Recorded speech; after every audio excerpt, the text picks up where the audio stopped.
রাতের অন্ধকারে শহরের রাস্তাগুলো নিস্তব্ধ। শুধু মাঝে মাঝে কোনো পায়ের আওয়াজ শোনা যায়। স্থানীয় পুলিশ অফিসার রাহুল, যিনি সদস্য শহরে বদলি এসেছে, একদিন তাদের শহরে একটি নির্জন রাস্তায় টহল দিচ্ছিলেন। হঠাৎ তিনি দেখেন শহরে পুরনো গ্রন্থাগারের জানলায় একটি সায়া সরে যাচ্ছে। এত রাতে সেখানে কেউ থাকার কথা নয়। তিনি গ্রন্থাগারের দিকে এগিয়ে যান এবং ভেতরে ঢোকার চেষ্টা করেন, কিন্তু দরজাটি বন্ধ।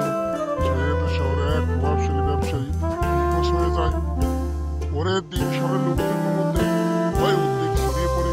রাহুল তদন্ত শুরু করেন এবং খোঁজ করতে গিয়ে জানতে পারেন সে নিখোঁজ হওয়া ব্যক্তির সাথে শহরে পুরনো কিছু জমি নিয়ে বিরোধ ছিল। কিন্তু বিষয়টি তখন ধামাচাপা পড়ে যায়, কারণ অন্য পক্ষটি ছিল শহরের সবচেয়ে ধনী পরিবার।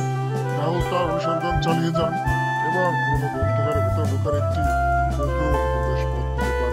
সেই রাতে তিনি গ্রন্থাগারে প্রবেশ করেন এবং আবিষ্কার করেন সেখানে পুরনো পাণ্ডুলিপি ও বইগুলোর আড়ালে লুকানো আছে একটি গোপন কক্ষ। সেই কক্ষে তিনি একটি রক্তমাখা কাপড়, কিছু গয়না এবং নিখোঁজ ব্যবসায়ী একটি চিঠি খুঁজে পান। রাহুল জানতে পারেন শহরে ধনী পরিবারের প্রধান মিস্টার সেন গ্রন্থাগারে এই গোপন কক্ষে অবৈধ কার্যকলাপ পরিচালনা করতেন। নিখোঁজ ব্যবসায়ী তার সম্পর্কে সব জেনে ফেলেছিলেন এবং এর ফলে তাকে হত্যা করা হয়। রাহুল ধীরে ধীরে সব প্রমাণ একত্রিত করেন এবং মিস্টার সেনকে চ্যালেঞ্জ করেন। মিস্টার সেন প্রথমে সব অস্বীকার করেন, কিন্তু শেষে রাহুলের কাছে আত্মসমর্পণ করতে বাধ্য হন। শহরের লোকজন অবশ্যই জানতে পারে তাদের শান্তিপূর্ণ শহরটা কতটা অন্ধকার ও শহরে ছিল।